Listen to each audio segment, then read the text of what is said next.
আসসালামু আলাইকুম প্রিয় শিক্ষার্থী বন্ধুরা, আজকে আমরা ক্লাস 8 এর ইংলিশ গ্রামার এই ক্লাসটা নেব। দেখো, আজকে আমরা যেই ক্লাসটা তোমাদের সাথে শেয়ার করব সেটা হলো কাউন্টেবল এবং আনকাউন্টেবল নাউন। তোমরা অনেকেই ধরতে পারো না, সেই বিষয়গুলো নিয়ে আমরা এ টু জেড আজকে আলোচনা করার চেষ্টা করব। বিশেষ করে তোমাদের এক্সামে কিন্তু কাউন্টেবল এবং আনকাউন্টেবল নাউনটা খুব বেশি এসে থাকে। যারা এই কাউন্টেবল এবং আনকাউন্টেবল নাউনে প্রবলেম ফেস করো তাদের জন্য আজকের ভিডিওটা খুবই গুরুত্বপূর্ণ হতে যাচ্ছে, তাই ভিডিওটা পুরো অ্যাটেনশন দিয়ে দেখো, তাহলে কাউন্টেবল এবং আনকাউন্টেবল নাউনে আর কোনো প্রবলেম থাকবে না। তার আগে তোমাদের সাথে একটু বলে নেই, আমরা কিন্তু তোমাদের এই ক্লাসের কিন্তু অসংখ্য ভিডিও কিন্তু আপলোড করে রেখেছি, ঠিক আছে? যদি সময় করে তোমরা এই চ্যানেলের প্লে লিস্টে চেক করো, তাহলে সেখানে তোমরা দেখতে পারবে যে অসংখ্য ভিডিও আপলোড করা আছে। তোমরা তোমাদের সময় মতো সেই ভিডিওগুলো দেখে আসবে। আমরা প্রতিবারই তোমাদেরকে রিকমেন্ড করি যে এই চ্যানেলের প্লে লিস্টে চেক করে তোমার ক্লাসের সকল ভিডিওগুলো দেখো, তাহলে পরবর্তী যে ভিডিওগুলো তোমাদের কাছে যাবে সেই ভিডিওগুলো তোমাদের বোঝা অনেকটাই সহজ হবে। তাহলে দেখো, আজকে আমাদের আলোচনার মূল টপিকস হলো কাউন্টেবল এবং আনকাউন্টেবল নাউন, নাকি? আমরা ছোট্ট করে একটু যদি ডেফিনেশনটা তোমাদের সাথে শেয়ার করি তাহলে তোমাদের বোঝাটা অনেকটা সহজ হবে। কাউন্টেবল নাউন ওই সকল নাউনকেই বলে যেগুলা গণনা করা যায়, আর আনকাউন্টেবল নাউন সেই সকল নাউনকে বলে যেগুলা কি করা যায় না, গণনা করা যায় না। এতটুকু যদি বোঝো তাহলে কাউন্টেবল এবং আনকাউন্টেবলের তুমি 30% বুঝে গেছো। আর বাকিগুলো একটু সময় দাও তাহলে বুঝতে পারবে। দেখো, আর দিস, এই জায়গায় একটু খেয়াল করো, আর this nouns countable or uncountable, discuss spires and write C for countable and uncountable, next you for uncountable, next to is noun. ওকে, অর্থাৎ ওরা বলছে কিছু তোমাকে দিছে, চার্ট দিছে, এই চার্টের ভিতরে কিছু শব্দ দিয়ে দিয়েছে, ঠিক আছে? এই শব্দগুলো কোনটা কাউন্টেবল আর কোনটা আনকাউন্টেবল এইটা তুমি ফাইন্ড আউট করবে। ওকে, দেখো, অনেকেই বলে যে ভাইয়া কাউন্টেবল তো বুঝতে পারি কিন্তু আনকাউন্টেবলটা বুঝতে পারি না। দেখো, আনকাউন্টেবলটা বুঝতে হলে তোমাকে দুটি জিনিস মনে রাখতে হবে।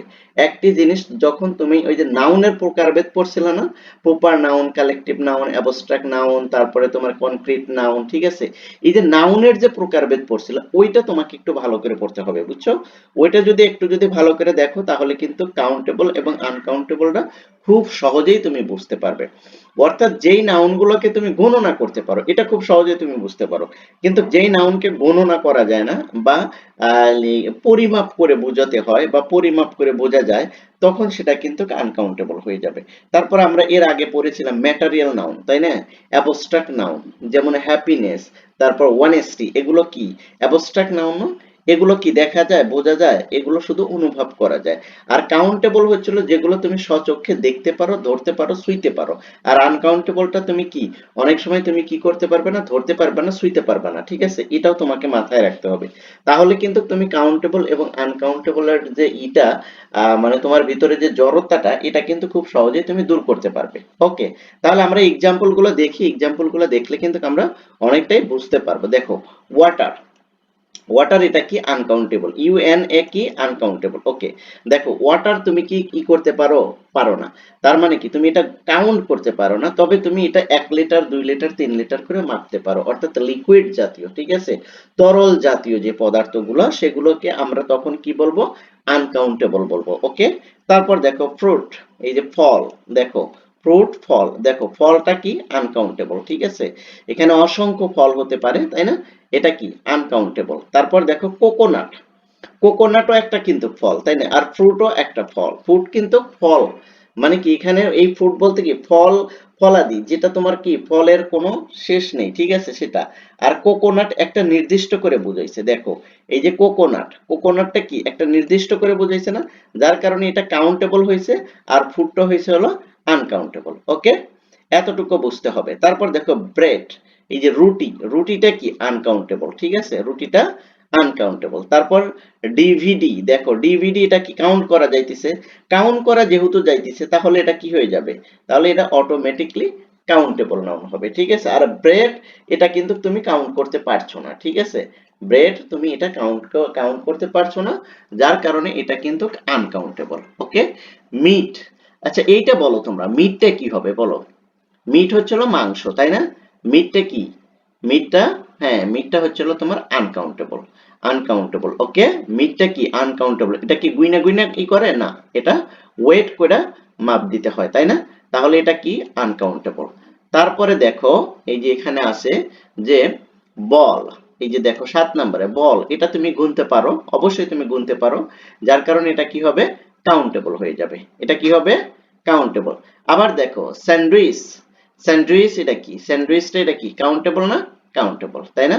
তারপর দেখো গ্লাসেস, গ্লাসেস এটা কি কাউন্টেবল, তুমি এটা কাউন্ট করতে পারো, কাউন্টেবল। তারপরে দেখো পেন, পেনকেও তুমি কাউন্ট করতে পারো, এটা কাউন্টেবল। মিল্ক, এইবার দেখো মিল্কটা কি, মিল্কটা তোমারে বলছি না যে লিকুইড জাতীয়, ঠিক আছে, তরল পদার্থ, এটা যেটা লিটার করে মাপতে হয় বা ওয়েট করতে হয় সেটা কি আনকাউন্টেবল। এই যে দেখো মিল্ক তুমি কি করতে পারো না, কাউন্ট করতে পারো না, কিন্তু লিটার ভাবে তুমি মাপতে পারো বা তুমি এটা করতে পারো, ওয়েট করতে পারো।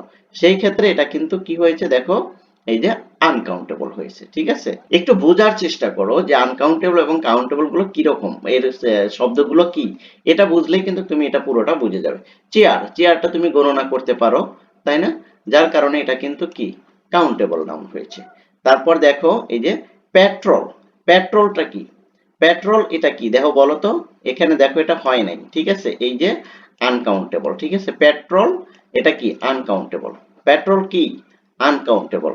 তাহলে দেখো এই যে ইটা দেখো টেবিল, টেবিলটা কি, টেবিলটা কি কাউন্টেবল না আনকাউন্টেবল, টেবিলটা হচ্ছে কাউন্টেবল। ওকে, একটু যদি তুমি যদি খেয়াল করো তাহলে কিন্তু খুব সহজেই কিন্তু বুঝতে পারো। এইবার দেখো এই যে ক্রিমটা, ক্রিমটা কি, ক্রিমটা একটা লিকুইড জাতীয় না, ক্রিমটা, যার কারণে এটা কিন্তু আনকাউন্টেবল হয়েছে। ওকে, এটা কি আনকাউন্টেবল, ক্রিমটা কি আনকাউন্টেবল।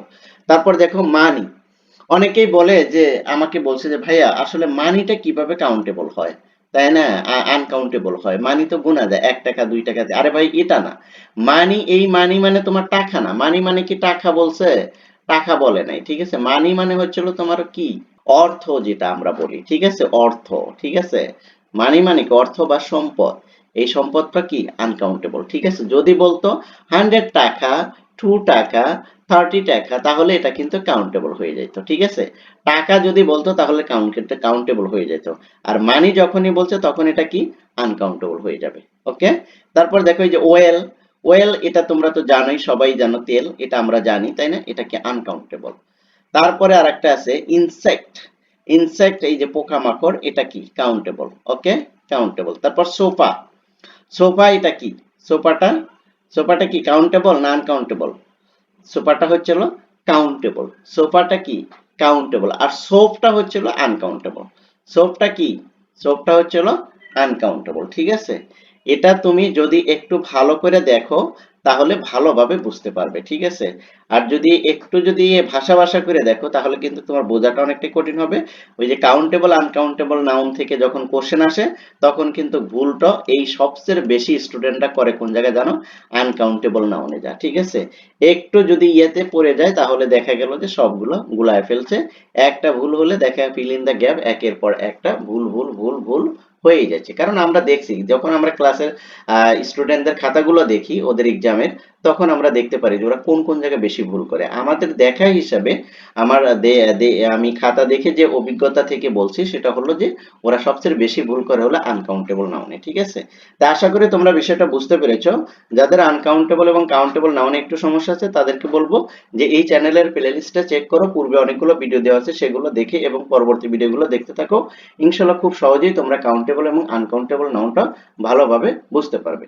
তা আজকের ভিডিওটা এ পর্যন্তই রাখতে চাচ্ছি। তোমরা যারা আজকে আমার এই ক্লাসে নতুনভাবে জয়েন করেছো তাদেরকে অবশ্যই বলবো চ্যানেলটি সাবস্ক্রাইব করে বেল আইকনটি প্রেস করে রাখবে যাতে পরবর্তী ভিডিও আসলে সাথে সাথে তোমাদের কাছে পৌঁছে যায়। আর ভিডিওগুলো ভালো লাগলে লাইক কমেন্ট শেয়ার করে দিয়ে তোমাদের ফ্রেন্ড সার্কেলকেও দেখার সুযোগ করে দিবে। থ্যাংক ইউ সো মাচ, আল্লাহ হাফেজ।